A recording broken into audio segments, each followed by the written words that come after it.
అందరికీ నమస్కారం. Welcome to silver screen legends.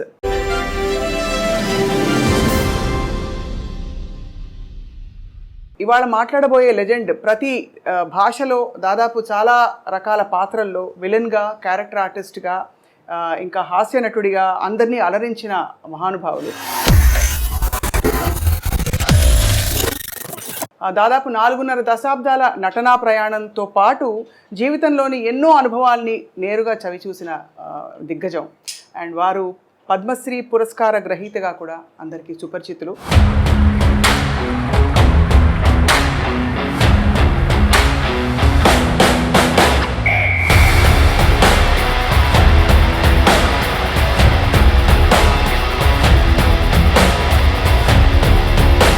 బుల్లితెరపై, అలాగే వెండితెరపై హిందీ, తెలుగు, కన్నడ, తమిళ ఇత్యాది భాషలన్నింటిలో కూడా అలరించి ఇప్పుడు 81 వసంతాలు పూర్తి చేసుకుంటున్న ఈ సమయంలో వారిని పలకరించడం మనందరికీ అదృష్టం.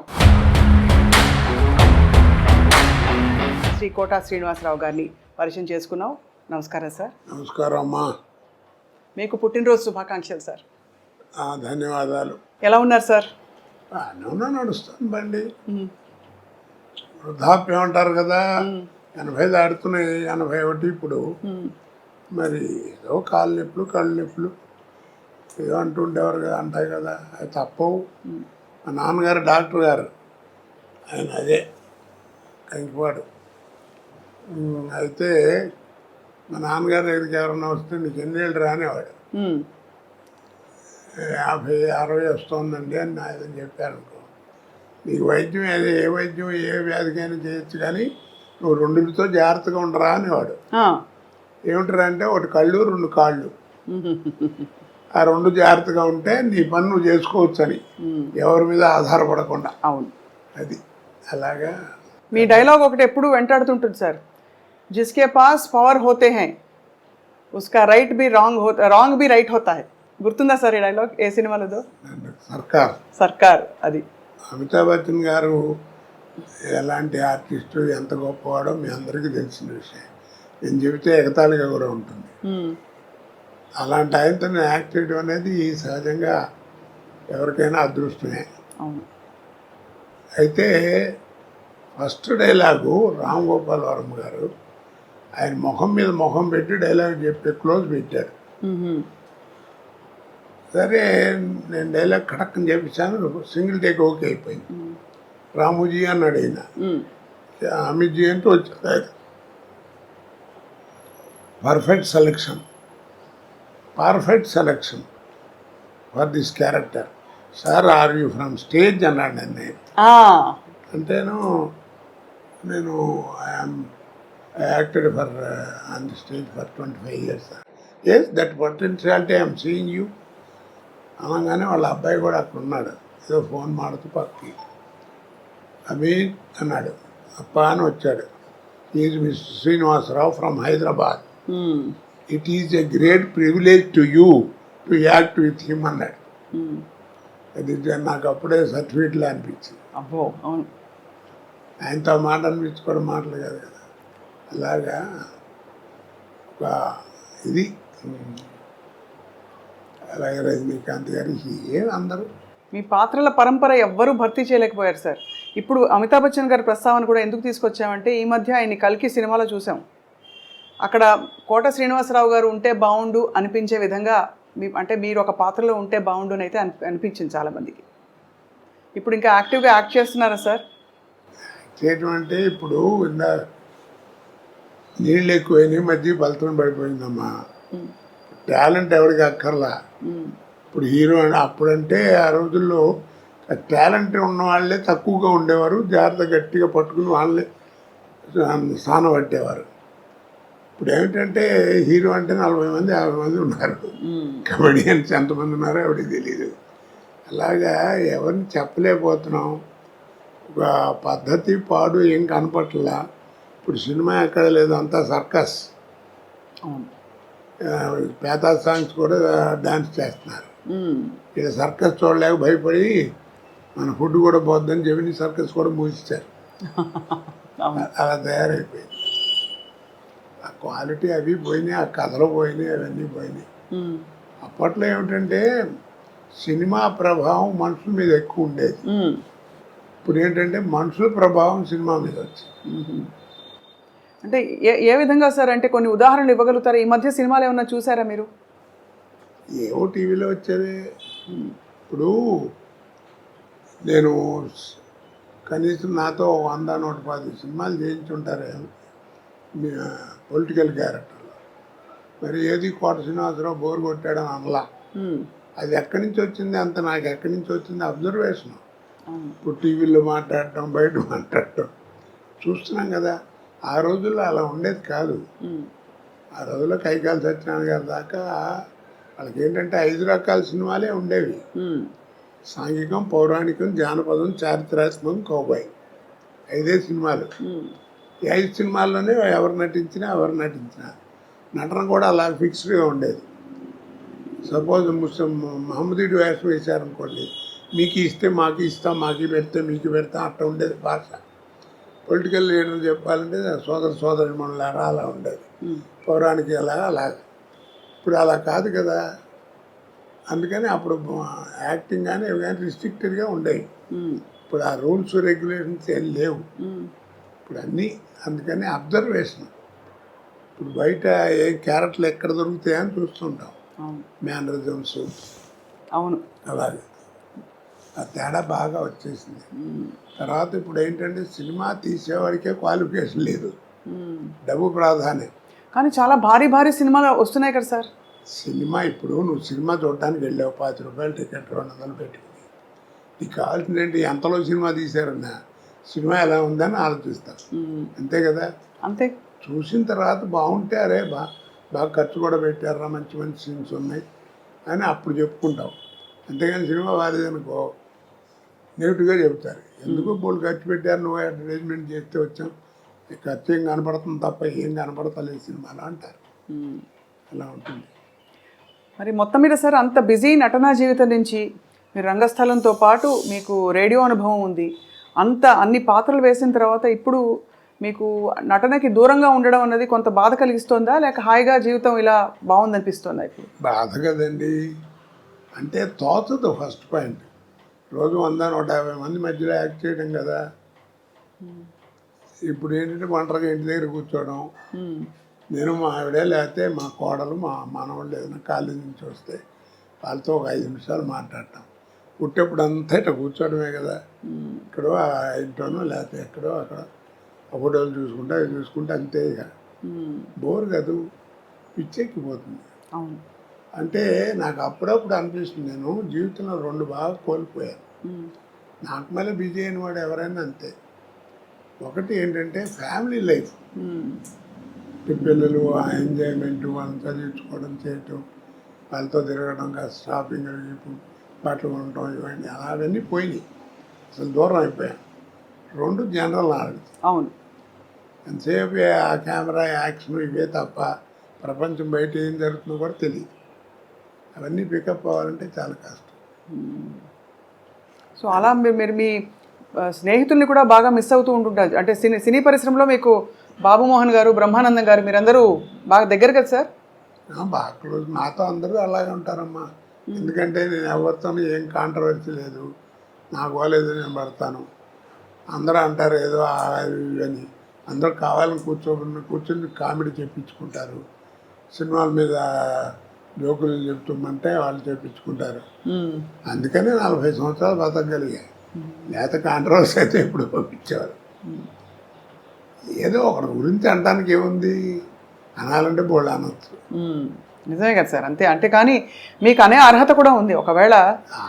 ఏదో అర్హత ఎందుకంటే మీరు మీ స్వానుభవాలే కదా. మీరు 25 ఏళ్ళు రంగస్థల అనుభవం ఉందంటే అది తీసిపారలేని విషయం. ఆ రోజుల్లో మాండలికాలు ఇవన్నీ నేర్చుకోవటం అంటే తమాషానా.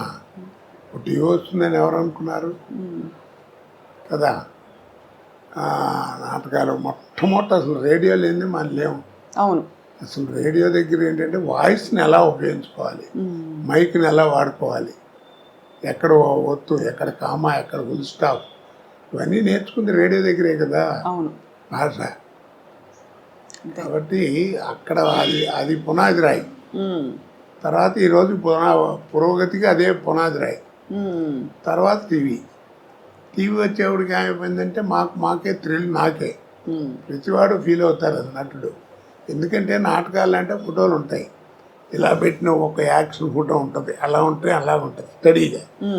కానీ మనం నడిస్తే ఎట్లా ఉంటాం, మాట్లాడితే ఎట్లా ఉంటాం, అది ఎవరికి తెలియదు. మొట్టమొదటి నేను ఫీల్ అయింది నా లైఫ్లో, నేను ఎక్స్ప్లెయిన్ చేయలేను థ్రిల్ ఏంటంటే 2 నిమిషాలు.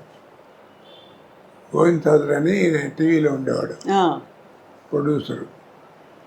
ఆయన రికార్డ్ చేసి ఫస్ట్ డే పండగ వచ్చింది నాటిక. అదే నాటిక ఫస్ట్ రేడియోలో టీవీలో నా తెలుగు నాటకం ప్రదర్శించబడటం అదే. ఆ రికార్డ్ చేసి రే ఒకసారి చూసుకోండి వస్తుంది ఇప్పుడు అని చూపిస్తున్నాను చూపించాడు. పెద్ద యాంగ్షస్ ఏంటంటే నా బొమ్మ ఎప్పుడు వస్తే ఎప్పుడు వస్తాను అంటే మనం నడిస్తే ఎట్లా ఉంటాం, మాట్లాడితే ఎట్లా ఉంటాం, ఎలా చూస్తే అసలు తెలియదు కదా. చూసుకుంటే ఆ 2 నిమిషాలు అసలు ఇక ఎవరిని చూసేది కళ్ళము నీళ్ళు వచ్చేసింది నాకు. అదొక అదృష్టం కదా. అవును ఆ రోజుల్లో అదేది. తర్వాత సినిమా ఇప్పుడు. సో అలా మీరు మరి సినిమా నటన మీకు అలా అమర్నట్టుగా అన్ని క్యారెక్టర్స్ అద్భుతంగా వచ్చి పడ్డాయి. ఒక్కొక్కటి ఒక రకం, అన్ని రసాలు, అంటే మధ్య మధ్యలో నవరసాల్లో లేని రసాలు కూడా పండించారు మీరు. అదే ఇప్పుడు ఒక మాట చెప్పినా నేను. చెప్పండి సార్. ఆర్ట్ అనేది ఒకటి ఇచ్చేది కాదు, ఒకటి పెట్టేది కాదు. వస్తుందా కొంత అబ్బాయిలు నీకు శరీరంలో శారీరకంగా అంటారే, నీకు ఒరిజినల్గా వస్తూ ఉండాలి. కోట శ్రీనివాసరావు ఇప్పుడు ఇవన్నీ చూశారు, ఒకసారి దివే అన్ని ఫోటోలు. ఇప్పుడు ఇవన్నీ చూస్తే ఏమవుతుంది, మీకు ఆశ్చర్యం వేస్తుంది ఎలా చేశాడు ఏంటి. అవును చాలా సార్. ఇన్ని పాత్రలు, పద్మశ్రీ దాకా ఇవన్నీ. దీనికి ఒకటి చక్కగా చెప్తాను. నీకు పెద్ద గుమ్మడికాయ అంత టాలెంట్ ఉంటే కుదరదు, అర్థమైందా? పెద్ద గుమ్మడికాయ అంత టాలెంట్ నా దగ్గర ఉంటే కుదరదు. ఆవగిందంత అదృష్టం కూడా ఉంది. అది అవునవును. ఆ 2 కలిసి వచ్చిన వాడే కోట శ్రీనివాసరావు అంటే అద్భుతం. మరి ఆవగింజంత అదృష్టం ఇప్పుడు ఎందుకు వెంటాడలేదంటారు? ఎందుకు మీరు ఇంకా పాత్రలు వేయట్లేదు? పద్ధతి మారిపోయిందమ్మా. ఇప్పుడు ఏదో మారింది, కాలం మారింది, జనరేషన్ మారింది అంటారు. జనరేషన్ ఏం మారలా. సూర్యుడు తూర్పునే ఉదయిస్తున్నాడు, పడవని ఉత్తరిస్తున్నాడు. పాఠ్యం ఇదియా తదియా వాడుతున్నాం, చేస్తాం, వైశాఖం చేస్తాం, ఆ సడవని వాడుతున్నారు. అమావాస్య కూడా క్యాలెండర్ చూస్తే 2 నిమిషాలు అటు ఇటు వస్తుంది. అన్ని మతాల్లోనూ ఒకటే భావం ఉంటుంది. అన్నీ ఉన్నాయి, అవేం మారలా. మరి ఇంకా కాలం మారిందంటారు. మనం మారాం. ఎన్టీ రామారావు మొట్టమొదటి 50 ఏళ్ళప్పుడు 60 ఏళ్ళప్పుడు శ్రీదేవితో డ్యాన్స్ చేసే రోజున ఎలిఫెంట్ బాటంలోని ఇంత లూజ్ ఉండేది ప్యాంటు. అది వేసుకుని రోడ్డు మీద నడుస్తుంది, దుమ్ము నడిచేది. అదే డ్యాన్స్ చేస్తుంటే అబ్బా రామారావు ఏం చేశాడు, దుమ్ము కొట్టాడు డ్యాన్స్ అని. పిచ్చిదనం మన చిన్నతనం కదా. ఆ తర్వాత ఏమైంది, టైట్ ప్యాంట్ వచ్చింది. ఇప్పుడు ఎంత వచ్చింది, చించుకోవడం వచ్చింది. చక్కటి వాడు 1000 రూపాయలు పెట్టి ప్యాంటు కొనుక్కోవడం, ఇక్కడ అక్కడ మోకాళ్ళ మీద అక్కడ వాళ్ళే చింపుకుంటున్నారు. చింపుకుంటున్నారు. కాబట్టి మనం మారాం, కాలం ఎక్కడ మారింది. అది జనరేషన్ మార్పు అంటారు, అన్నీ ఒకటిదే. ఈ మధ్య వచ్చిన సార్ సినిమాలు ఏమన్నా మీరు థియేటర్లో చూడడం వీలైందా, మీకు వీలు పడిందా? ఏది ఈ మధ్య వస్తున్న సినిమాలని థియేటర్లో చూడడం వీలు పడిందా? సలార్ వచ్చింది, అంతకుముందు పుష్ప, ఏమి అసలు. ఎందుకంటే వెళ్ళినా మన సుఖం ఉండదు.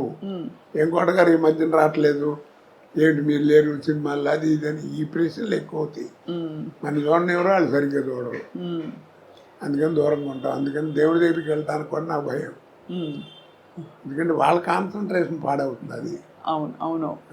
కానీ సార్ మీకు నచ్చుతున్నాయా ఈ మధ్య వస్తున్న సినిమాలు? మీరు ఏం వింటున్నారంటే అప్పటికి ఇప్పటికి ధోరణి మారింది, అంటే టెక్నికల్ ఆస్పెక్ట్స్ బాగా ముందుకు దూసుకెళ్ళిపోయాయి అంటున్నారు కదా సార్. అంటే నేను వేరే ఉద్దేశంతో అంటాం కాదు, ఉన్న విషయం చెప్తున్నా. బాహుబలి అన్నారు. అది రిలీజ్కి ముందు పార్ట్ 1 పార్ట్ 2 రిలీజ్ ముందు 6 నెలల ముందు నుంచి మనకి బాహుబలి అని ఉంచారు. దానికి తగ్గట్టుగా విజయం పొందింది, ప్రపంచ ఖ్యాతి పొందింది, దర్శకులకి అందరికీ పేరు వచ్చింది, అందరికి బాగుంది. కాదండి అంటలా. ఇప్పుడు ఎవరైనా చెప్పుకుంటున్నారా కదా, మరి అంత గొప్ప సినిమా కదా, మరి ఎవరు చెప్పుకోరే. మరి అదే ఓల్డ్ మాయాబజార్ తీసుకొచ్చామనుకోండి, ఇవాళ 6 ఏళ్ళ కుర్రాడి దగ్గర నుంచి 60 ఏళ్ళ ముసలాడి దాకా అందరూ వెళ్ళి కూర్చుంటారు. ఇప్పుడు దాంట్లో ఆ తివా సీట్ వెళ్ళటం, రామలింగయ్య గారు, వంగర సుబ్బయ్య గారు ఆ తాంబూలం వేసుకోవడం, పట్టం మీద కూర్చోవడం, అది లేవటం, నెమ్మదిగా వెనక్కి జరగకుండా మళ్ళీ ఇటు రావడం, కర్రలు వాటంతా నడిచెళ్తాం, చెప్పులు నడిచెళ్తాం. ఆ షాట్ తీయమనండి ఇప్పుడు తినరా? తీస్తారు, కానీ కోట్లు ఖర్చు పెడతారు. అప్పుడు ఇంతే ఉండే టెక్నిక్, కానీ ఇంత చూపించారు అవును కదా. అవును సార్. కాబట్టి నేను అందరికీ అదే చెప్తున్నాను, ఆ సినిమాలు చూస్తే అంటే ఓల్డ్ ఈజ్ గోల్డ్ అంటారు. మీకు ఓల్డ్ ఈజ్ గోల్డ్ అనే తెలుసురా, మీరు తెలుసుకుని గుర్తుపెట్టుకోవాల్సింది ఒకటి ఉందన్న. ఏమిటన్నాడు? Gold never become old. అద్భుతం. అవును, గోల్డ్ నెవర్ బికమ్ ఓల్డ్, అందుకే పాత బంగారం అంటారు. అది ఆ తేడాలు కనిపెట్టాలి, అది తెలుసుకునేటువంటి జ్ఞానం ఉండాలి, చెప్పేవాడు జ్ఞానం ఉండాలి. లేవు కదా అది. అవును, అప్పుడు డైరెక్టర్ చెప్పినట్టు చేసేవాళ్ళం. ఇప్పుడు డైరెక్టర్ ఏముంది, డ్యాన్సులు గిన్సులు అన్నీ హీరోనే డామినేషన్. మరి క్వాలిటీ అది. తర్వాత నిర్మాతలు కూడా నా ప్రొడక్షన్ బయటికి వెళ్తుందంటే బలానా కంపెనీ నుంచి సినిమా అంటే రామానాయుడు గారు, జగపతి రాజేంద్ర ప్రసాద్ గారు, వీళ్ళందరూ పెద్ద పిఏపి సుబ్బారావు గారు, కేవీ రెడ్డి గారు, ఈ సంస్థలు ఏమిటి, ఆ సంస్థల్లో సినిమా వస్తుందంటే ఒక స్టాండర్డ్ ఉందని లెక్క, ఒక పద్ధతిగా. నువ్వు కనిపెట్టారు లేదు, ఎవరు చెప్పరు ఈ విషయం, ఎవరు ఇప్పుడు నువ్వు విజయ సంస్థ సినిమాలన్నీ చూసావు కదా, ఏ సినిమాల్లో ఉన్న మనిషి చచ్చిపోవడం కానీ తగలేయడం కానీ చూపించారు నీకు? ఏంటి చెప్పు. మీరు చెప్తుంటే మరింత స్ఫురిస్తోంది అదే, మీరు చెప్తుంటే గుర్తొస్తోంది అది చేయలేదని. ఎక్కడన్నా ఉందో ఏ సినిమాలో అన్నా లేదు కదా. మరి సక్సెస్ మనిషి పోయాడని ఒక డైలాగులు చెప్పడం అంతే, పిచ్చి పిచ్చిగా చూపించడం లేదు. ఇప్పుడు ఏమిటో మంటలు పెట్టడం, దాంట్లో ఫేస్ చూపించడం, దాని మీద డైలాగులు చెప్పడం, ఏదో క్రోధం, ఇవన్నీ యారగెన్స్ చెప్పాలంటే అవేం లేకుండా ఎడ చేశారు. కాబట్టి ఆ స్టాండర్డే, డిక్షనరీ. కానీ ప్రేక్షకులని కోట్లు పెట్టి పోషిస్తున్నారు ఇలాంటి సినిమా కదా సార్. అంటే ప్రేక్షకుల అభిరుచులు కూడా మారాయి అంటారా? అభిరుచి అంటే అది లేకపోతే ఏం చేస్తారు చెప్పు, అవునా కదా. ఇప్పుడు జబర్దస్త్ అని ఏదో ప్రోగ్రాం వస్తుంది, పిల్లలకి ఒక టీవీ పెట్టారనుకో అదే వస్తుంది, అది లేకపోతే ఇంకోటి తెలియదు వాళ్ళకి, అదే కామెడీ అనుకుంటున్నారు వాళ్ళు. అది విషయం, అది వాళ్ళ తప్పు కాదు, చూపించే వాళ్ళది కూడా కొంత తప్పు ఉంటుంది. మీకు కొంత అంటే బాగా అనిపించేవా సార్ అలాంటి కామెడీలు? అందుకే వాటిని కామెడీ అన్నారండి, హాస్యం అని ఎవరు అన్నారు కదా. హాస్యం అనేది వేరు, అవును, ఇది కామెడీ. హాస్యానికి కామెడీకి తేడా ఏమిటి అన్నారు, తల్లిపాలకి డబ్బా పాలకి ఉన్న తేడా. అబ్బో, ఒక్క పంచులో ఫుల్ చెప్పేశారు సార్. సార్ ఆహనా పెళ్ళంట మీరు కామెడీ హాస్యం గుర్తు చేశారు కాబట్టి, అద్భుతమైన మీరు చేసిన అన్ని పాత్రల్లో బాగా గుర్తుండిపోయే కొన్ని పాత్రల్లో ఇది కూడా ఒకటి. ఆ సినిమాతో మీ అనుబంధం మీకు ఏమైనా జ్ఞాపకం గుర్తుందా సార్? జ్ఞాపకం ఇందాక చెప్పానే, మనకి ప్రాప్తం ఉండాలండి. అది ఎందుకు వచ్చిందో ఎవరికి తెలియదా, జంజాల గారు మా రామానాయుడు గారు అనుకోవడం. ఆ సినిమా గురించి చెప్పాలంటే చాలా గొప్ప విశేషం ఉంది. రోజు ఎయిర్పోర్ట్లో కూర్చుని ఉన్నా మెడ్రాస్ వెళ్ళటానికి, హైదరాబాద్ ఎయిర్పోర్ట్ లేదా ఫ్లైట్ ఏదో ఒక అరగంట లేట్ అంటే కూర్చుని ఉన్నా. రామానాయుడు గారు వచ్చారు, ఇల్లు వచ్చేప్పటికి ఆయన చూసి నమస్కారం సార్ అన్నాను. కోట సరైన టైంకి కనబడరా, రా కూర్చో అన్నాడు. ఏంటి సార్ అన్నా, నేను ఏదైనా సినిమా గురించి వేస్తున్నదే అనుకుంటూనే ఉన్నా. కోట ఏం లేదు, జంజాల నేను 20 రోజుల నుంచి మదన పడుతున్నాం, పోటాడుకుంటున్నాం. ఓ సినిమా ఇప్పుడే ఫైనలైజ్ అయింది, ఆ వేషం బాగుంటే సినిమా బాగుంటుంది, లేదా సినిమా అట్టరవలేకపోతుంది, అంత గొప్ప వేషం. అది నేను రావు గోపాలరావుతో వేయించాలని అనుకున్నాను. జంజాల గారు వద్దన్నాడు. ఏమిటనంటే చివరికి నేను కన్విన్స్ అయ్యాను. ఎందుకు వద్దన్నావు, కరెక్ట్గా చెప్పని చెప్పాను, ఇందాక మధ్యాహ్నం చెప్పాడు అన్నాడు.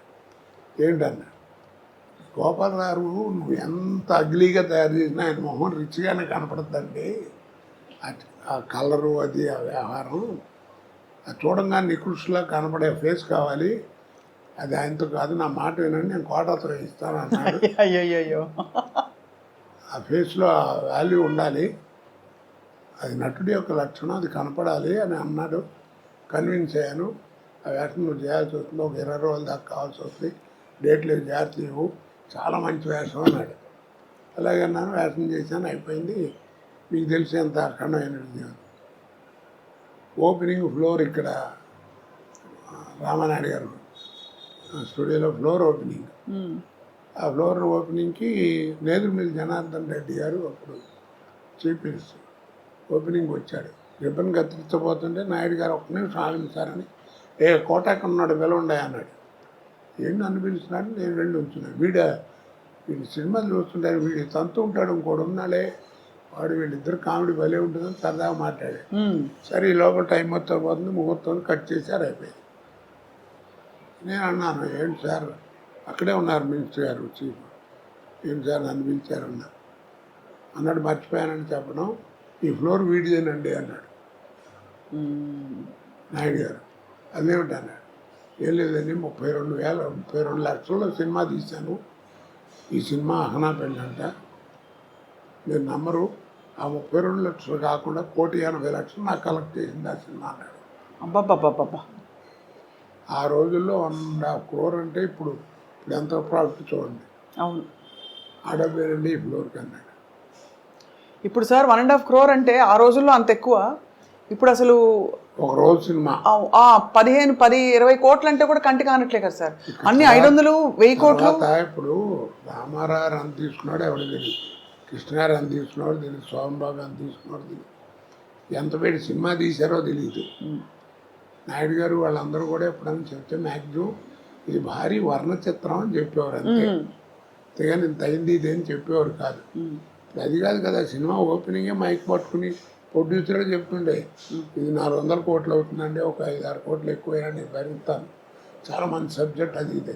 ఆ లెక్కలు ఎవడికి చెప్పుకోవాలి, ఇన్కమ్ ట్యాక్స్ కూడా చెప్పుకోవాలి, మనకెందుకు. ఇందాక చెప్పానే, సినిమా చూసేవాడికి నువ్వు ఎంతలో తీసేవాడు ఎవడికి కావాలి, సినిమా బాగుందా లేదా. ఇప్పుడు చిన్న సినిమా 4 కోట్లు తీసిన సినిమా 40 కోట్లు వసూలు చేస్తుంది, దానికి ఏమంటా నువ్వు ఏమండి. కరెక్టే సార్. కాబట్టి అలా చేయకూడదు, నువ్వు చెప్పుకోవడం సినిమా అవసరం అయిందండి, సబ్జెక్ట్ కావాలి అందుకని రిచ్గా తీశాను, అది వేరు. భారీ వర్ణ చిత్రం అని చెప్పడం వేరు, ఇలా చెప్పడం వేరు కదా. అవునవును, అది ఆ లెక్కలతోటే ఆ సినిమా సత్తా ఏమిటో చెప్పే ప్రయత్నాలు జరుగుతున్నాయి, వాస్తవం సార్. సార్ మీరు ప్రాణం ఖరీదు నుంచి మొదలుపెట్టిన తర్వాత మీకు వచ్చే ఒక్కొక్క పాత్ర వాటంతట అవే వచ్చిన పాత్రలా అంటే ఎందుకంటే రకరకాల పాత్రలు వేశారు కాబట్టి ఈ పాత్రకి మీరు బాగుంటారు అని మీరు మళ్ళీ అక్కడి నుంచి క్యారెక్టర్ రోల్స్లోకి వెళ్ళడం, మధ్యలో తర్వాత హాస్య నటుడుగా, విలన్గా అన్నీ పండించారు కదా సార్. ఇప్పుడు ఫోటోలు కనబడుతున్నాయి కదా. అవును సార్. వీటిలో ఏ క్యారెక్టర్ మీరు నమ్మరండి, నాకు ఓ రోజు ముందు పిలిచి చెప్పింది లేదు.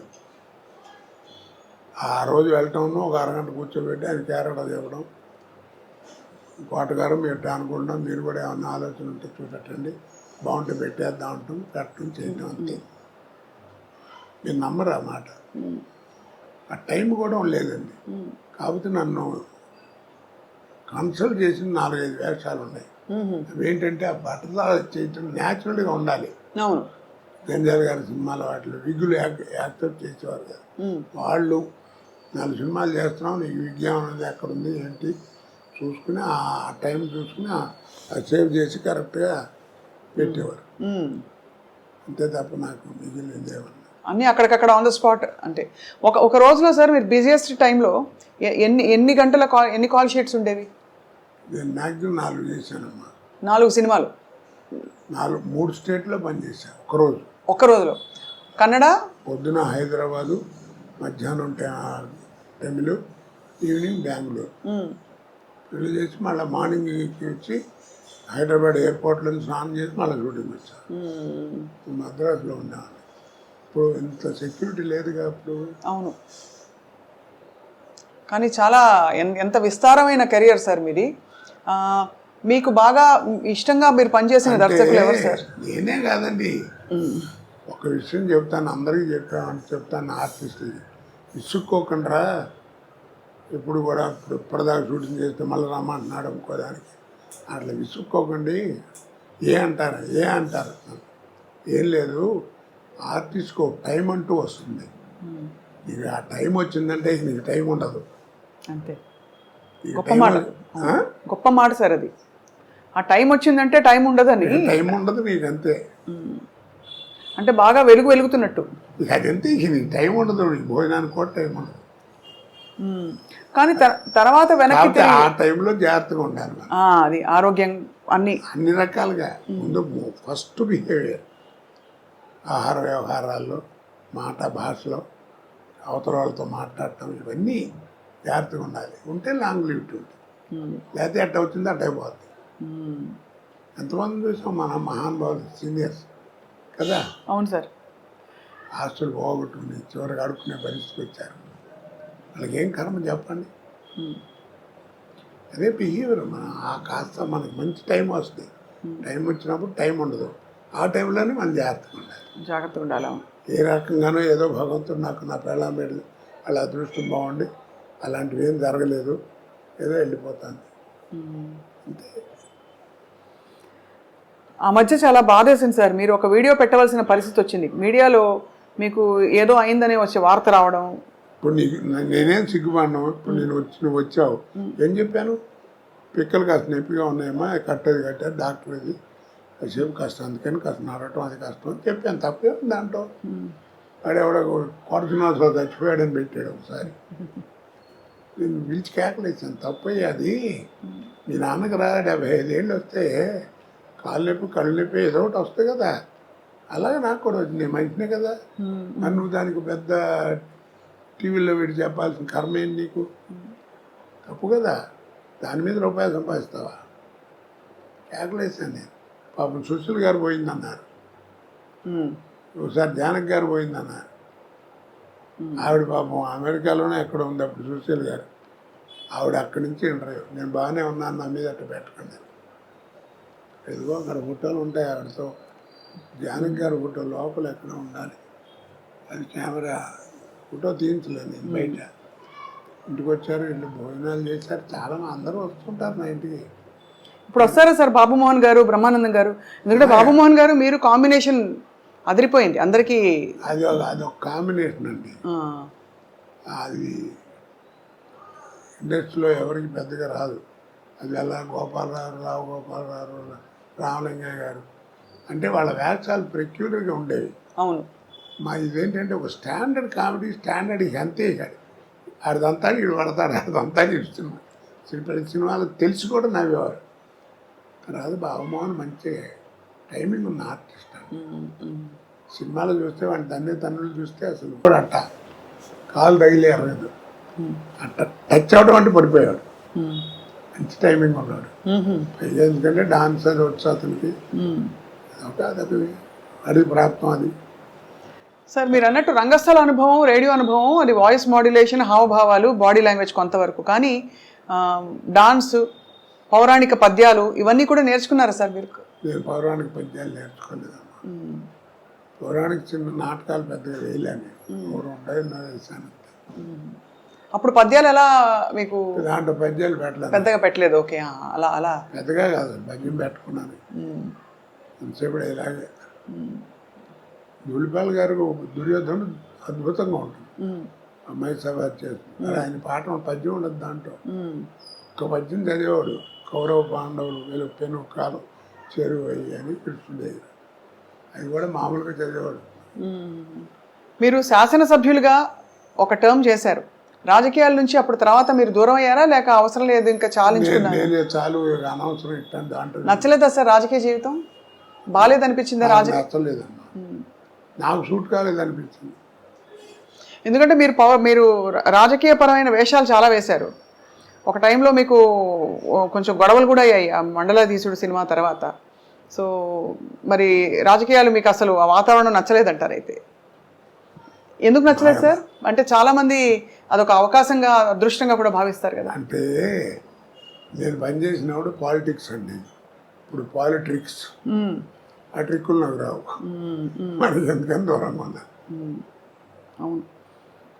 కానీ అదే సార్ అనిపిస్తుంది, అంటే అంత గొప్ప జీవితం, గొప్ప అవకాశాలు మీకు వచ్చిన తర్వాత ఇప్పుడు మీరు టైం అంతా మీరు కుటుంబం నుంచి దూరంగా ఉన్నాను, కష్టపడి పనిచేశాననే ఫీలింగ్లో ఉన్నారు కదా సార్, బాధ. సో ఇప్పుడు మీకు మీ దేవుడు ప్రత్యక్షమే మీకు ఏం కావాలని అడిగితే ఏం కోరుకుంటారు సార్? మీ ఇంకేమైనా? నేను ఎప్పుడు మనసులో ఉండే కోరిక ఒకటేనండి, సార్ నేను చచ్చేదాకా నటించాలి, చచ్చిన తర్వాత నటుడిగా బతకాలి, అది నా కోరిక.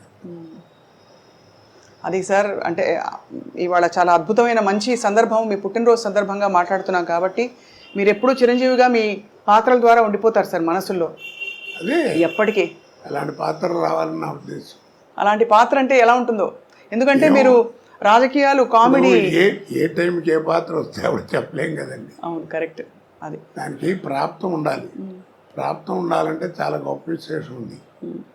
ఇప్పుడు రామావతారంలో ఆంజనేయ స్వామి అంత గొప్పవాడు, కలియుగంలో భక్తరామదాసు అంత గొప్పవాడు కదా. అవును. డబ్బులు లేవు, గుడి కట్టించాలనుకున్నాడు, గుడి కట్టించాడు, అప్పుల పాలు అయ్యాడు, జైల్లో పెట్టారు. వాళ్ళు కొడతంటే రామా రామా అన్నాడు తప్ప అబ్బా అబ్బా అనలేదు. అంత గొప్ప భక్తుడే రాముల వారు ఏం చేశాడు, తానిసాగి రామోజీ లక్ష్మణజీ వేషం వేసుకొచ్చి కంపెనీ వెళ్ళిపోయాడు, నటించాడు, తుర్ని వెళ్ళిపోయాడు. కింద సెల్లో ఉన్నాడు రామదాసు. ఎరా రామదాసు బాగున్నావా అని ఒక్క మాట అంటే బాగుండేది కదా, ఒక 10 సంవత్సరాలు ఆగి బతికేవాడు. మరి అంత భక్తుడే, మరి వాడికి ఆ ప్రాప్తం లేదు. ఇదంతా విధి నిర్ణయం అంటారు, అయితే భగవంతుడి నిర్ణయం. ప్రాప్తం ఉండాలి. నాలాంటి అర్భకుడు మళ్ళా రాముల వారిని అడిగాడు, ఏమయ్యా మరి కనపడితే బాగుండేది కదండి, పాపం ఒక్కసారి బాగున్నామంటే 10 సంవత్సరాలు బతికేవాడు హాయిగా, మీరు అలా వెళ్ళిపోవడం అన్యాయం అంటే, రేపు పిచ్చోడా వాడికి నేను కనపడి ఏం చేయాలి, దేవుడు ఉన్నాడు అంటున్నాడు. నాకే అనుమానం వస్తుంది నా అవతారం మీద, గాలి నీరు భూమి అన్నీ రాముడే అంటున్నాడు. అసలు నా రూపం ఏంటో నాకు తెలియట్లేదు, నేను వాడికి కనపడి ఏం చేయాలి, వాడు తురుష్కుడు, వాడు దేవుడు లేడు అంటున్నాడు, అందుకని కనపడ్డాను. పైగా నువ్వు కనిపెట్టావు లేదో, నేను రామోజీ లక్ష్మోజీ వేషంలో వెళ్ళాను, నేను రాముల వారు వెళ్తే చూడలేడు, చచ్చిపోతాను. అందుకని మారు వేషంలో వెళ్ళి వాడికి కనపడి వెళ్ళిపోయాడు, అప్పు తీసి వెళ్ళిపోయాడు. మరి వీడి సంగతి ఏం చేస్తారన్నాడు రామదాస్ అని. ఇప్పుడు రాముల వారు అన్నాడు, నేను భక్తుడికి కనపడను రా, ఐక్యం చేసుకుంటా అన్నాడు. అందుకే మీరు చిత్తూరునాయ గారి సినిమాల దగ్గర నుంచి మొన్న రేపు వచ్చేటువంటిదో లేకపోతే మొన్న తీసిన అన్నమయ్య దాకా తీసుకుంటే మెయిన్ క్యారెక్టర్ పోవటం ఉండదు, అలా ఒలిగిపోతుంటారు. ఓ దీపం అలా వెళ్ళిపోయి దేవుళ్ళో వెళ్ళిపోరు. హిందూ భావాలు చాలా ఉన్నాయి, అది అన్ని మతాల్లోనూ ఉంటుంది ఆ భావం, ఎందుకు ఉండదు. మరి ఈ తరం నటులకి మీరు ఎవరైనా టచ్లో ఉంటారా సార్ మీతో? అంటే వీళ్ళు అందరూ వస్తూనే ఉంటారు, పిల్లలు వీళ్ళంతా, కొత్త వాళ్ళంతా. వాళ్ళందరికీ అంటే మీరు ఒక స్కూల్ కదా సార్, మీరు ఒక స్కూల్ ఆఫ్ యాక్టింగ్. మీరు నేను అదే చెప్తాను, నేను సినిమా యాక్టింగ్ నేను 25 సంవత్సరాలు నాటకాలు అయితే వచ్చిందిరా నాకు. మీకు 6 నెలలు 7 నెలలు ఎవరు నేర్పుతాడు, ఏదో అక్కడ చేరండి క్లాస్, ఇక్కడ చేరండి 2 లక్షలు ఖర్చు పెట్టాను. అవన్నీ కబుర్లు ప్రాక్టికల్గా తెలియాలి, అనుభవం ఉండాలి, నీకు నువ్వుగా ఉండాలి. ఎందుకంటే నీ కురుక్షేత్రం అని నాటకం తెలుసా నీకు? దాంట్లో కృష్ణుడు 4 వేసేవారు, ఒకటి పర్సనాలిటీకి ఒకటి సంబంధం ఉండదు. ఒకటో కృష్ణుడు రెండో కృష్ణుడు వేసేవారు. వాడి గాత్రం వేరు, వీడి గాత్రం వేరు, ఆర్మరీ పెట్టి వేరు, వాడి ఆర్మరీ పెట్టి వేరు, కానీ 4కి 100 సుమారు కొట్టేవారు ప్రతిపద్యానికి. ఎందుకని? దాని అర్థం ఏంటి? You must arrest the auditorium with your performance. కానీ ఇప్పుడు అంతా హీరో సెంట్రికే కదా సార్ సినిమా ఇండస్ట్రీయే. ఇప్పుడు సినిమా తీయడమే కథానాయకుడి చుట్టూ అల్లే కథలు ఎక్కువగా. నేను చెప్పాను కదా, కాలం మారిపోయింది. అది సార్, ఇప్పుడు మాయాబజార్ 100 days ఫంక్షన్ బజార్లో దుర్గా కళామందిరంలో చేశారు నా చిన్నతనాలు. ఇలా 3 అంకి తిరగేస్తే అట్టా ఉంటుంది, అట్టా ఉంది స్టేజ్. ఇలా వచ్చి ఇలా వచ్చి ఇలా వచ్చింది.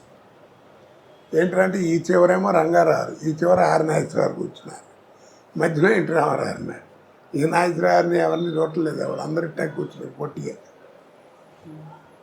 అప్పుడు మాట్లాడుతూ సిఎస్ఆర్ ఆంజనేయులు గారు మాట్లాడుతూ, మాయాబజార్ సినిమా అంటే హీరో ఘటోత్కచుడు రంగారావే, ఎవరెన్ని వేషాలు వేసినా వాళ్ళు అయితే ఆ సినిమా లేదు, గొప్పగా చేశాడు, అది ఇది అని చెప్పి చాలా పొగిడుతూ మాట్లాడేది. అయితే ఆర్టిఫిషియల్ టాలెంట్ అంటే తోటి నటుడిని మెచ్చుకోవడం. అప్పుడు రంగారావు తర్వాత మాట్లాడుతూ, ఏదో నన్ను పొగిడారు, సిఎస్ఆర్ మాత్రం తక్కువ, శకుని పాత్ర ఆయన చేస్తే తప్ప ఇంకెవడ వేసినా ఎక్కదు, అంత గొప్పగా చేశాడు అవన్నీ. ఒక్క మాట అండి ఏమీ లేదు, I'm a personality artist, is a performance artist అన్నాడు. ఆహా. నా పర్సనాలిటీ అడ్వాంటేజ్ ఆయనకి లేదు, కానీ ఆయన అలా చేశాడంటే ఏంటి, గొప్ప విశేషం కాదు మరి. ఆ సహృదయత, ఆ నమ్రత అన్నీ ఉండే ఆ రోజుల్లో అంటారా సార్? అంటే దాన్ని ఏమంటారంటే ప్రొఫెషనల్ ఎథిక్స్. మనం కూడా చేయాలి, అలాంటి వేషం చేసి డబ్బులు సంపాదించాలనుకునేవారు, కానీ ఆడికి రాకూడదు నాకు రావాలి అనుకునేవారు కాదు. అలా గర్వపడి పాడు చేసుకునే వాళ్ళే అందరూ, పోయిన వాళ్ళు అందరూ. రాజనాథ్ గారు, కాంతారావు, పద్మనాభం గారు, వీళ్ళంతా ఏమిటి క్యారెక్టర్స్ ఫెలోస్. ఏదో కొద్దిగా గొప్ప మనం కూడా కాస్త మంచిగా ఉన్నాం కాబట్టి భగవంతుడు ఈ పొజిషన్లో ఉంచాడు. వాళ్ళు దారి తప్పారా సార్? అంటే వాళ్ళు డబ్బులు చాలా పోగొట్టుకున్నారని విన్నాం సార్. దారి తప్పడం అంటే అదే, డబ్బులు ఉన్నాయంటే ఆ నటుడిగా పేరులో ఉన్నట్టే కదా, ఆ పేరు తప్పారు, ఆ రూట్ తప్పారు. మనం అందుకే దిక్కుమాలిన అంటాం. దిక్కుమాలిన అనే పదం ఎక్కడ లేదు. దిక్కుమారిన నువ్వు వాళ్ళందరూ నడిచే దిక్కు కాకుండా వేరే దిక్కులో నడుస్తున్నాడు, అందుకని వాడు బతికట్టా ఉన్నాడు. అలాగే ఊరేగింపు అంట, ఊరేగింపు ఎక్కడ లేదు. ఆ రోజుల్లో ఏంటంటే నాకు 58 ఏళ్ళు లేదు పెళ్ళి. ఆ రోజుల్లో ఏంటంటే పల్లకీలో కూర్చోరు, ఊరంతా తిప్పేవారు, అంతే. సాక్ష్యం ఏముంది, అగ్ని. పాత సినిమాలు చూస్తే అగ్ని సాక్షిగా కట్టిన ఈ తాళ్ళు అని చూపిస్తాం, అందుకని సాక్ష్యం లేదు. పెళ్ళైన 2 నెలలు అయిన తర్వాత నా వెళ్ళం కాదంటే సాక్ష్యం. అందుకని ఆ పల్లకీలో కూర్చోబెట్టి ఊరంతా తిప్పేవారు. ఇది నా వెళ్ళం కాదు, లేదని మేము చూసాము, వీళ్ళు పెళ్ళైన తర్వాత ఊరేమో మా ఇంటి ముందు నుంచి వెళ్ళారని చెప్పడానికి ఒక సాక్ష్యం. ఊరికి ఎరిగింపు, ఊరేగింపు. ఓహో, ఎంత అద్భుతం సార్. ఊరికి ఎరిగింపు, ఊరేగింపు కాదు. ఇప్పుడు అది ఊరేగింపు అయి ట్యాక్సుల కోసం డబ్బులు ఖర్చు. అదే ఊరేగింపు, దాన్ని ఒక తిట్టుగా కూడా అనుకుంటారు. ఇప్పుడు దిక్కుమాలని కూడా అలాగే తిట్టు అనుకుంటారు. దిక్కు అలాగే ప్రతిదానికి భగవంతుడు ఇచ్చిన దాంట్లో ప్రతి వస్తువుకి ప్రతి మాటకి అర్థం ఉంది. ఇప్పుడు పొద్దున్నే లేచి నువ్వు నేను ఇంక్లూడింగ్ మీ మనందరం చేసే తప్పేమిటి చెప్పు, అద్దం ముందు నుంచి అందంగా ఉన్నాం అనుకోరు. బడతలోడు వరెట్టి అనుకుంటుంటాడు. ఆడవాళ్ళు ఏదో కట్టని సాధన కట్టని ఇలా దూకుని అలా దూకుని చీరలు కట్టుకుని కదా. అందుకు కాదు, నా మొహాన్ని మచ్చ ఉంది, నా మచ్చ నాకు కనపడదు. ఒరే శ్రీనివాసరావు నీ మొహాన్ని మచ్చ ఉందిరా అని దోశ నాకు అనిపించకుండా, ఆ ఛాన్స్ నీకు ఇవ్వకుండా స్వాతికి నా మచ్చని నేను చూసుకుని సర్దుకుని తుడుచుకుని బతకడం కోసం భగవంతుడు ఇచ్చిన గ్రేట్ ఇన్స్ట్రుమెంట్ మిర్రర్ అనే దృక్పథంతో అర్థం ముందు నుంచో నీ మనసు ఎలా ఉంటుంది, అది నేర్చుకోవాలి. మీరు చాలా నిర్దిష్టమైన అభిప్రాయాలు కలిగి ఉండి సార్, ఎక్కడ అంటే కేవలం లౌక్యంతో మాత్రం కాకుండా మీరు నమ్మినది ఇదే కరెక్ట్ అని అంటూ కూడా ఇన్ని సంవత్సరాలు సినిమా ఇండస్ట్రీలో ఒక పరిశ్రమలో, అంటే అక్కడ మానవ సంబంధాలే ప్రధానమైన పరిశ్రమలో ఇప్పుడు నమ్మకం ఉందండి. మన జీవితం మన ఎదురుకుండా కనపడుతుంది. అది నేనేం బయటి విషయాలు చెప్పట్లేదే, నేను రామాయణం భారతం గురించి చెప్పట్లా. ఒక రోజున ఒక అతను మామూలుగా మాట్లాడుతూ నాతో కొలీగ్ లేవు పనిచేసినవాడు, ఒక రోజు ఏదో మాట్లాడుతూ జీవితం అంటే టెన్షన్గా ఉందన్నాడు. జీవితం అంటూ టెన్షన్ ఎందుకురా, ఫైనాన్స్ ఏమన్నా తెచ్చి అదేం లేదు, టెన్షన్ వస్తాను తక్క, పిల్లలందరూ ఉద్యోగాలు చేసుకున్నారు, నాకేం లేదు, ఏమిటో నాకు తెలియదురా, జీవితం అంటే టెన్షన్గా ఉంటుంది అన్నాడు. జీవితం అంటే ఇంకా టెన్షన్ ఎందుకురా, ఆ పదంలోనే అర్థం ఉంది కదా అన్నాను. అదేమిటి అన్నాడు, రాయి తెలుస్తుంది అన్న. రాశాడు జీవితం అని, చివరికి ఏముందన్న 0 ఉందన్నాడు. అదేరా జీవితం, పిచ్చి ఉంటాను. ప్రతి పదంలోనే అర్థం దాంట్లోనే ఉంటుంది కదా. 0 ఉంటుంది చివరికి, అంతే. పెద్దలు పోతే పుణ్యాత్తులు పోతే పూర్ణం అంటారు, నాలంటారు, బౌడు పోతే శూన్యం అంటారు, అంతే తేడా. కాబట్టి దేవుడు ఉన్నాడు లేడు అంటారు. నారా తాతారావు గారిని పేరు విన్నావా ఎప్పుడన్నా? నారా తాతారావు విన్నాను సార్. పద్మభూషణ్ ఇచ్చారు ఆయన, పెద్ద గ్రేట్ ఇంజనీర్. అవును అవును. ఆయన పేరుతో ఇప్పుడు మనకి బెజవాడ వెళ్తుంటే ఇబ్రహీంపట్నం దగ్గర రింగ్ రోడ్ దగ్గర నారా తాతారావు థర్మల్ స్టేషన్ అని ఉంటుంది. అంత పెద్ద గౌరవం ఉన్నవాడు. విద్వత్ ఉన్నాయి. రామారావు టైంలో ఎలక్ట్రిసిటీ బోర్డు చైర్మన్ కూడా చేశాడు. ఆయన ఎందుకు ఇచ్చారు మరి నీకు ఇంత బిరుదాన్ని అడిగామనుకో ఏమంటారు, నేను కరెంట్ క్రియేట్ చేశానంటాడు. కరెంట్ క్రియేట్ చేశాను. కరెంట్ లేకపోతే ప్రపంచం లేదు ఇవాళ, తెలుసు కదా నీకు. అవును. మరి ఆయన దగ్గరికి వెళ్ళి కరెంట్ క్రియేట్ చేశారని కదా నీకు ఇంత ఇచ్చారు, మరి నీ పిల్లలు లేరంట కదా అన్నావు అనుకో, ఎవరు చెప్పాడు రేడు మా పెద్దబాయ్ అంటాడు. మరి ఇది వాడి క్రియేషనేగా. అవును. మరి నీ కొడుకుని చూపించావు కదా, ఇది నీ క్రియేషను. మరి కరెంట్ నీ క్రియేషనే కదా, నీకు ఇంత గౌరవం అందుకే జరిగింది. ఆ కరెంట్ చూపించమని అడగని చూపిస్తాడేమో, చూపించగలడా? కాబట్టి దీంట్లో అర్థం ఏంటి, the power which is created by you, the power which is created by you, which you cannot see, which you cannot touch, that power is a god. అది నువ్వు అల్లా అనుకో, జీసస్ అనుకో, ఏమనుకుంటావు అనుకో, power is a god, GOD god. Such a beautiful revolution sir. మీరు చెప్తుంటే నిజమే అనిపిస్తుంది కదా సార్. చెప్పగలడా? చూపించలేడు. అక్కడ దాకా ఎందుకు పోనీ అంత ఎక్స్ప్లెనేషన్ అక్కడ simple. Without X there is no mathematics. అవునా? ఎక్స్ లేదే మ్యాథమెటిక్స్ లేదు. అవును. వాట్ ఈజ్ ఎక్స్ చెప్పండి, వాట్ ఈజ్ ఎక్స్? మనం ఏదిస్తే అదే. ఎక్స్ బదులు వై పెట్టు, వాట్ ఈజ్ వై? నువ్వే క్రియేట్ చేసావు దాని గురించి చెప్పలేవు.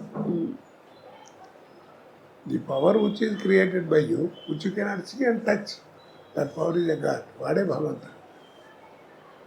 అందుకే రూపాలను ఊహించుకు పెట్టుకోవడం తప్ప మనం ఎవరు చూడలేదు.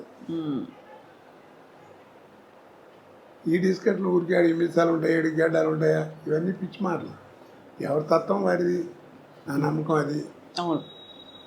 నేను దేవుడి ధ్యానం చేసుకునేటప్పుడు నేను జయమాలితో జ్యోతిలక్ష్మితో బోలు సినిమాలు చేశాను. నాకు వాళ్ళ జ్ఞాపకం రాకుండా మనసులోకి అందుకని ఏదో ఒక విగ్రహం పెట్టుకుని దేవుడు అనుకుని కాన్సన్ట్రేషన్ కోసం పెట్టుకుంటున్నాను. అంతేగాని నాకు నేను చూశాను వాళ్ళతో తిరిగాను కాదు దేవుడితో.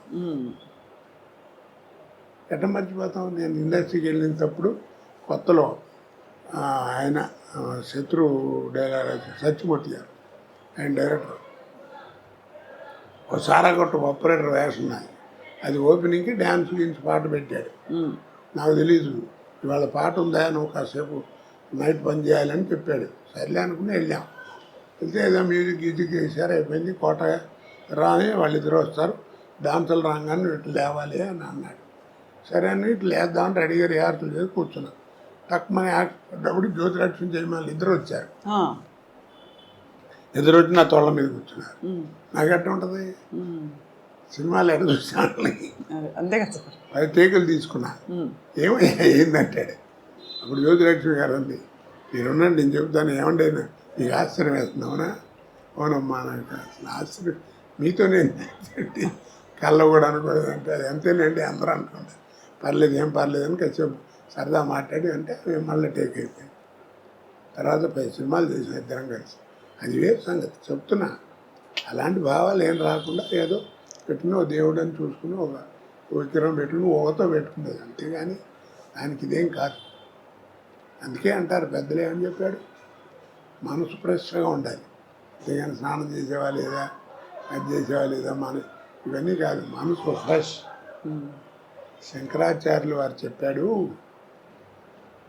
మనకి బంధువులు లేరన్నాడు. అర్థమైందా? బంధువులు లేరు.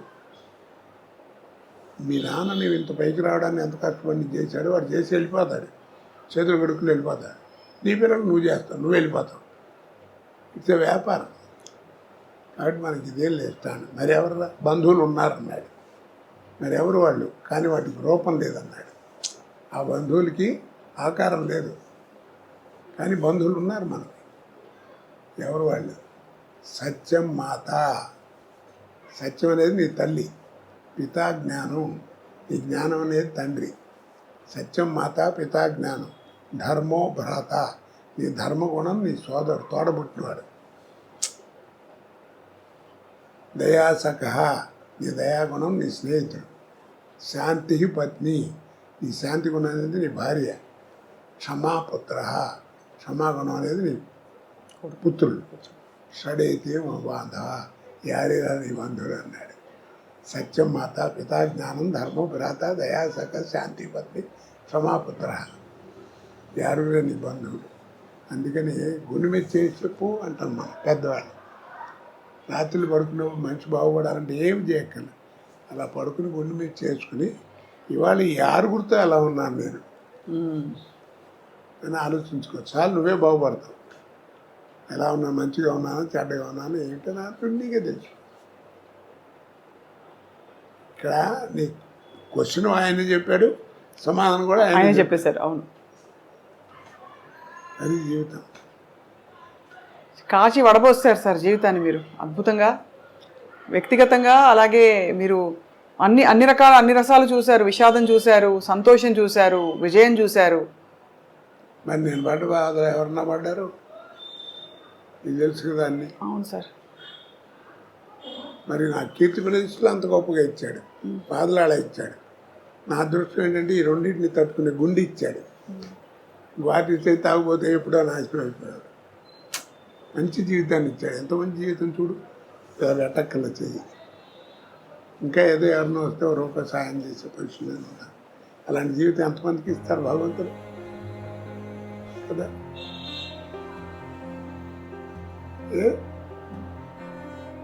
అన్నం పెడుతున్నావు నిజంగానే. అంటే మీరు భగవంతుని స్మరించుకొని అంత రెండింటిని అంత బేరేజు అంటే సమపాళ్లలో చూడగలుగుతున్నారని మీకు నమస్కారం చేశాను. ఏం చేస్తావు? కష్టం వచ్చినప్పుడు అలాగే కష్టం వచ్చినప్పుడు ఏం చేయను, నాకు నిద్ర పడదు. రాత్రి పడుకునేవాడు 3 అయింది, అట్ట మంచం మీద కూర్చునే ఉన్నాను, దేవుని తలుచుకుంటూనే ఉంటాను. అందరినీ నాకు జ్ఞాపకం వచ్చింది దేవుళ్ళలో తలుచుకుంటాను. అంటే అది మనం ఏం చేయగలం? ఇప్పుడు ఈ జాతకాలు ఇవన్నీ చూసి చెప్తారు కదా, అవన్నీ మనం ఇవి ఉన్నాయంటే దాని క్వశ్చన్ ఆన్సర్ లేదు. ఉంటాయి, లేకుండా ఎందుకుంటుంది? ఎందుకుండదు? జాతకం అనేది ఇట్స్ ఎ డిక్షనరీ. మనం తెచ్చి చూసుకుంటే నాయన బలాన్ని పీరియడ్ కొంచెం బాగాలేదు, జాగ్రత్త అని చెప్తుంది అంతే. అంతేగాని ఈ క్షణం బాగుండదు, ఇది బాగుండదు, ఇది బాగుండదు అని ఎవడు చెప్పలేడు. కాస్త జాగ్రత్తగా ఆ పీరియడ్లో ఉండటం కోసం నీకు గైడెన్స్. కానీ అసలు జీవితం అది కాదు. నీ లైఫ్ స్పాన్ ఎవరు చెప్పలేరు. అవును. ఎందుకంటే నువ్వు తల్లి కడుపులోంచి బయటపడి భూమి మీద పడంగానే కేర్ మనం అరుస్తాం కదా, ఏడుస్తాం. అవును. ఇక్కడ కేర్ మనగానే పైన బేరం అనే డేట్ ఫిక్స్డ్. కేర్ మనటం పైన బేరం అనే డేట్ ఫిక్స్డ్. ఇక దాన్ని మార్చేది లేదు. ఇక్కడ నుంచి అక్కడ ఈ ప్రయాణం కావద్దు. నీ ఆర్థిక స్థితిని బట్టి ఫస్ట్ క్లాస్లో వెళ్తావు, సెకండ్ క్లాస్లో వెళ్తావు, జనరల్ కంపార్ట్మెంట్. లైఫ్ మ్యారేజ్ అయితే it is linked with your wife. Sir మీరు మీ శ్రీమతి గారు ఇంత అన్యోన్యమైన దాంపత్యం కొనసాగించడానికి సార్ మూల రహస్యం ఏంటి సార్? ఇది ఇంతే జీవితం ఎవరికాళ్ళు చదువుకోవడం అండి. ఆ పాట మీరు మళ్ళీ పాడతారా సార్? ఎవరైనా వచ్చి మీకు చెప్తే భద్రం బీ కేర్ఫుల్ బ్రదరు. అది ఎప్పుడో పాడామా, మనం పాడామా, శ్రీగారు పాడాడు. అవును. అంటే ఆయన గోపాల అది నీకు తెలియదు. మీకు ముందు పరేష్ రాజుతో చేయించారు, అది బాగాలేదని మళ్ళీ నాతో చేయించారు. అదే ఆ పాట సార్? ఆ పాత్ర అదే గొప్ప సీక్రెట్ చెప్పారు సార్. అది అంటే చాలా మంది తెలిసి ఉండొచ్చు కానీ ఏమండి, సాగితే గొప్ప అండి, సాగిపోతే మ్యారేజ్లు ఏంటి తలకాయ చెప్పండి. అదే అది సర్దుబాటులో సంసారం ఉంటుంది. అవును. 2 పిల్లలు పుట్టిన తర్వాత ఇంకా 4 ఏళ్ళు 5 ఏళ్ళు సంసారం చేసి డైవర్స్ ఏమిటండి? ఆ మాట అంటే ఏంటంటే మా ఇద్దరికి కెమిస్ట్రీ కుదరట్లేదు, ఏదో వేవ్ లెంగ్త్ కుదరట్లేదు. ఏది వేవ్ లెంగ్త్ కుదిరింది? పెళ్ళి ఇన్నాళ్ళు అయితే 5 గదిలో జరిగే సంబంధం ఎవరు చెప్తాడు? కాబట్టి అది ఎవరు చెప్పినా, నీకు డైవర్స్ ఇచ్చే లాయర్ చెప్పినా నాయన అన్నీ బాగున్నాయి, నేను చేస్తాను, ఎందుకైనా మంది ఒక 6 నెలలు మీరు ఆగి రండి, ఈ లోపల మళ్ళీ ఏమైనా మార్పులు మారుతాయేమో అని చెప్తాడు. ఎవరైనా కలిసి ఉండమంటారని వెళ్ళిపోమని ఎవరు అంటారు కదా. అంతే కదా సార్. ట్యూబ్లోంచి బయటకు వచ్చిన పేస్ట్ని మళ్ళీ ట్యూబ్లోకి పంపించాలనుకోరు, అలాగేనా? పంపగలవా? ఫ్రై చేసి చేతికి అంటుస్తాం పని పంపలేవు. అలాగే గడప దాటి వెళ్ళిన సంసారాన్ని కూడా ఎవరైనా లోపలికి తీసుకురాలేడు. అది వాళ్ళిద్దరి మధ్యలో ఉంది. అదే అంతే కదా సార్. నేను అందుకే సంసారం ఉన్నాడు. అమెరికాలో ఒకసారి వెళ్ళినప్పుడు సంసారపక్షంగా ఉంటే బాగుంటుంది అన్న.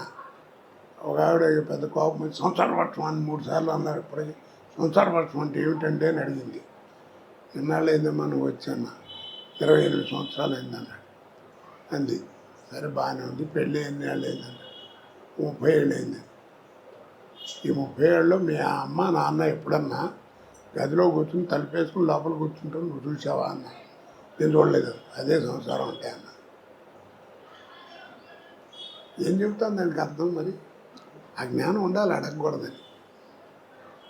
అలా తయారైంది. ఇప్పుడు యువతంతా ఎందుకు పాడవుతుంది? 2 నోట్ చేసుకున్నాం. మీ మాస్టర్ చెప్పినా, మా మాస్టర్ చెప్పినా, వాళ్ళ మాస్టర్ చెప్పినా, ఎవరు చెప్పినా రోడ్డుకి వెడం పక్కనే నడవమన్నారు. కుడిపక్క గురించి వాళ్ళ నోటమ్మడి రాలేదు. ఇప్పటికీ రోడ్డు మీద పోలీసు వాడు కూడా కీప్ లెఫ్ట్ అంటాడు. అది రైట్ అని మాట రాదు. కుడిపక్క నడవటం కనుక నేర్చుకుంటే, ఎడం పక్క నడవటం నేర్చుకుంటే కుడి పక్క నడిపితే ఏంటి అనేది నీకే తెలుసు. ఇది చేయడం సాధన. కీప్ లెఫ్ట్ అంటే అందరూ ఆయన మా తండ్రి విన్నా అనుకోండి, కరెక్టే అనుకోండి గురుగారు. ఇప్పుడు కుడి పక్క నడిస్తే ఏమవుతుంది అంటాడు. ఏమవుతుంది? ఏరెట్టాడో మొహం బాగా పడతాడు. కాబట్టి దీన్ని బట్టి అర్థం నీకేంది? సాధన తక్కువ, వాదన ఎక్కువ. సాధన తక్కువ, వాదన ఎక్కువ. అర్థమైందా? 2 మనకి విజ్ఞానం పెరగాలి. విజ్ఞానం పెరగాలి. మనకి టీవీలు వస్తున్నాయి, ఫోన్లు వస్తున్నాయి, సెల్ ఫోన్లు వస్తున్నాయి, ఇంకా రకరకాల విజ్ఞానం పెరుగుతుంది. కానీ మనకి జ్ఞానం పోగొట్టుకుంటున్నాం. అమ్మ అని పిలవాలనే జ్ఞానం పోయింది. అది తప్పు కదా. అవును. మాతృభాష అన్నారు. అరం వాడికి అరం, తెలుగు వాడికి తెలుగు, తమిళ వాడికి తెలుగు. వాళ్ళ మాతృభాష ఎవరు కాదు. తల్లితో సమానం అన్నారు. తల్లి పదం ఎంత గొప్పది. మనకి తెలియకుండానే ఎవరిని నేర్పకుండానే మనకేదైనా అనుకోకుండా దెబ్బతలితే అమ్మ అంటాం. ఎందుకంటాం కదా? అమ్మ ఎంత గొప్పది. తండ్రి ఒక ఏజ్ వచ్చిన తర్వాత వాడు నేర్పేది జ్ఞానం. తల్లి అట్ట కాదు. నువ్వు ఒక ఏజ్ వచ్చేంత వరకు నీకు నేర్పేది ఆల్ ఇంగ్స్ నేర్పేది mother. Talking, drinking, walking, setting అన్నీ నేర్పేది మదరే, తల్లి. బిడ్డ ఎదుగుదలకి మాతృస్థన్యం ఎంత అవసరమో, బిడ్డ ఎదుగుదలకి మాతృస్థన్యం ఎంత అవసరమో, బిడ్డ మానసిక వికాసానికి మాతృభాష అంత అవసరం. ఇవన్నీ తెలుసుకోవాలి. ఎవరు చెప్తాడు? వాళ్ళ కుర్రాడు చెప్పేవాళ్ళు లేడు, వినేవాడు అంతకంటే లేడు. అసలు ఎన్ని విషయాలు సార్ మీరు అసలు అలవోకగా మీరు ఎన్ని సందర్భాల్లో ఇలాంటివి చెప్పారో తెలియదు, కానీ మీకు మీ భాష కానీ మీ ఆలోచన కానీ సార్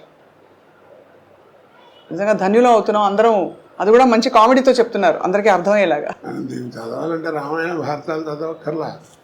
ఈ జీవితాన్ని వాడు ఏం మారట్లేదని చంపేస్తున్నాడు కుర్రాడు అంటే వదిలేవయా, వాడి జీవితమే వాడిని నేర్పుతున్నాడు అంటారు పెద్దవాడు కదా. అడే నేర్చుకుంటాడు. ఏమనుకోతే అవసరం మనిషిని అంత పని ఏం చేస్తుంది. సార్ చివరిగా ఒక మాట, మీరు బ్యాంకులో పనిచేశారు కాబట్టి ఈ తరం వాళ్ళకి డబ్బులు ఆదా చేయడం ఎలాగా? అనవసరం ఖర్చులు మానేయడం బెటర్. సింపుల్. దాచుకోవాలా డబ్బులు? అంటే చైనా వెళ్ళాను. వెళ్ళినప్పుడు చైనా అంటే మనకంటే జనాభా ఎక్కువ, పూర్ కంట్రీ ఉంది కదా. అక్కడికి వెళ్తే పెద్ద స్వర్గంలో ఉంది. నాకు అనుమానం వచ్చి అక్కడ అడిగితే అక్కడ ఫైనాన్షియల్ కంట్రోల్ అంటే మన ఫైనాన్స్ మినిస్టర్ మేము విన్నది ఇలా అండి, ఇంత మార్పు వచ్చింది, స్వర్గంలా ఉంది, what is the secret behind it అని బోర్డు మీద ఒక సెంటెన్స్ వేశారు. No secret, we live according to our earnings అన్నాడు. డ్రైవర్ ఎలా ఉండాలి, డ్రైవర్ వాడే అలా ఉండాలి. అంతేగాని మా ఓనర్ అబ్బాయి వాళ్ళ అబ్బాయి టీవీ చూస్తున్నాడు కానీ నేను కూడా కొనాలంటారు. అని లోన్లు పెట్టడం ఇన్స్టాల్మెంట్లో కొంటావు ఇది చేసుకుంటే ఎవరు నష్టం నువ్వే నష్టపోతావు. చాలా గొప్ప మాట సార్, ఇది చాలా అవసరం ఈ తరానికి, అందుకే అంత అంత సూటిగా అడిగాను సార్. We live according to our earnings. నా సంపాదన బట్టి నేను బతుకుతాను. టాలీవుడ్లో తెలుగు చిత్ర పరిశ్రమలో ఈ డ్రగ్స్ బాగా ఇప్పుడు వ్యాపించి కేసులు అవుతున్నాయి కదా సార్. ఏం డ్రగ్స్ ఏముంది, నువ్వు చేసుకునేది దాన్ని. అందుకే మాదక ద్రవ్యాలు అన్నారు. ఆ రోజుల్లో కూడా ఉంది, వ్యభిచారం ఉంది. ఉందా సార్? ఆ రోజుల్లో ఏమో మా చింతనంలో ఏదో ఒక గ్రామం, ఒక విలేజ్, దానికి ఒక పద్ధతి, ఒక ఇది ఉండేది. ఇప్పుడు అక్కడ దాకేందుకు మన వాళ్ళు పర్మిట్ అని పెట్టారు మందు తాగడానికి. అది మరీ ఒక్కళ్ళ కూర్చుంటే అయితే బాగుండదని కొన్నాళ్ళు అయ్యేటప్పటికి కాస్త నలుగురు కలిసి సరదాగా ఎంజాయ్ చేస్తే బాగుంటుంది, అనవసరంగా అలాగే ఉండవని క్లబ్లను పెట్టారు. ఇప్పుడు ఆ క్లబ్లు పోయి పబ్బులను పెట్టారు. ఇప్పుడు ఆ పబ్బులు పోయి 4 కోట్లు పెట్టి ఇల్లు కట్టాడు అనుకోండి, మా ఇల్లు చాలా బాగుంటుందండి ఆయన అన్నీ చూపించి, ఇది మా ఇంట్లో ఇది పబ్ హౌస్ అంటాడు. అది ఒక గొప్ప, అక్కడ బార్ ఉంటాయి, అదే ఇంట్లో బార్ పెట్టాడని గొప్పగా చెప్తాడు మనకి. మా ఆయన రోజు నన్ను కొడుతున్నాడు, తాగి వచ్చి దాయితే దాని పిల్లలు అయింది అనుకోండి, ఏమవుతుంది అది బతుకు. అది మర్చిపోతున్నారు. మా ముందు కాబట్టి కట్టించామనుకున్నారు. అదేంటే మాదక ద్రవ్యాలంటే మాదకం చేసుకుంటే తాగితే బ్రెయిన్ పనిచేయదు. అంటే ఒత్తిడి వల్ల అవుతుందో మరి. ఈ మధ్య చాలా అంటే చిత్ర పరిశ్రమలో ఎక్కువ అన్ని చోట్ల ఉన్న సమస్య అది. అదేంటంటే కాస్త 10 మంది తెలిసిన వాళ్ళం కాబట్టి బలానా వాడు తాగుతున్నాడు, బలానా వాడు డ్రగ్స్ తీసుకున్నాడంటే పాపులారిటీ ఉంటుంది కాబట్టి మన వాడతారు. అన్ని చోట్ల అన్నీ ఉన్నాయి. అవును సార్. ఎన్టీ రామారావు గారిని మీరు ప్రస్తావించారు కదా. రామారావు గారి కాలంలో ఆయన మనవడైన జూనియర్ ఎన్టీఆర్ ఇప్పుడు దేవర సినిమా కూడా రిలీజ్ కాబోతోంది. సో ఆయన నటన కొంత ఏమున్నా నేను అతను గురించి ఒకటేనండి ఎప్పుడు చెప్పేది ఒకటే. ఇప్పుడున్న యంగ్స్టర్స్లో కొద్దిగా గొప్ప విషయం ఉండి సత్తా ఉన్నవాడు ఎవరన్నా, నటుడు ఎవరన్నా ఉన్నా అంటే వాడే జూనియర్ ఎన్టీఆర్. వాడి తర్వాత ఎవడైనా నా ప్రకారం. పొట్టిగా ఉంటాడన్నారు, వాడి పొట్టితోనే వాడిని కాపాడుతాం చంద్రమోహన్ లాగా. ఎందుకంటే వాడు ఎవరికి కాంపిటీషన్ కాదు, వాడికి ఎవడు కాంపిటీషన్ లేదు. పైగా పద్యం ఏ విషయంలో డైలాగ్ కానీ, డ్యాన్సుల్లో కానీ, ఏదైనా యాక్షన్లో కానీ విషయం ఉన్నవాడు వాడు. ఆయన అందుకే ఆయన పిచ్చోడు ఏం కాదు. రామారావు ఊళ్ళో కూర్చొని బొట్టు పెట్టి రామారావు అని పేరు పెట్టింది. ఆయనే పెట్టారు కదా సార్ పేరు? ఆయనే పెట్టాడు. బాగుంది సార్. ఇవాళ ఒక చిత్ర పరిశ్రమలోని కొన్ని విషయాలు, అలాగే మీ జీవితంలోని బోలెడు విషయాలు, ఇంకా మీరు చెప్పిన ఇతర విషయాలు అయితే కొత్త విషయాలు, జీవితం గురించి, బంధాల గురించి చొచ్చుకుపోయాయి సార్ మనసులోకి. మీ అనుమతితో మీ పుట్టినరోజు సందర్భంగా మా అందరం కలిసి మీతో ఒక కేక్ కట్ చేస్తాం సార్. కేకా? అదేంటి నా పుట్టినరోజు మీరు కట్ చేయడం? అంటే మీరు కట్ చేస్తే మేము మీ అందరూ తినవా? తింటాం కూడా సార్. జన్మదినమిదం ఐ ప్రియ సఖే శంతనూతు తే సర్వదా ముదం ప్రార్థయామహే భవశతాయుషీ ఈశ్వర సదా త్వాం చ రక్షతు పుణ్యకర్మణా కీర్తిమార్జయ జీవనం తవ భవతు సార్థకం. Happy birthday to you, happy birthday to you, happy birthday sir.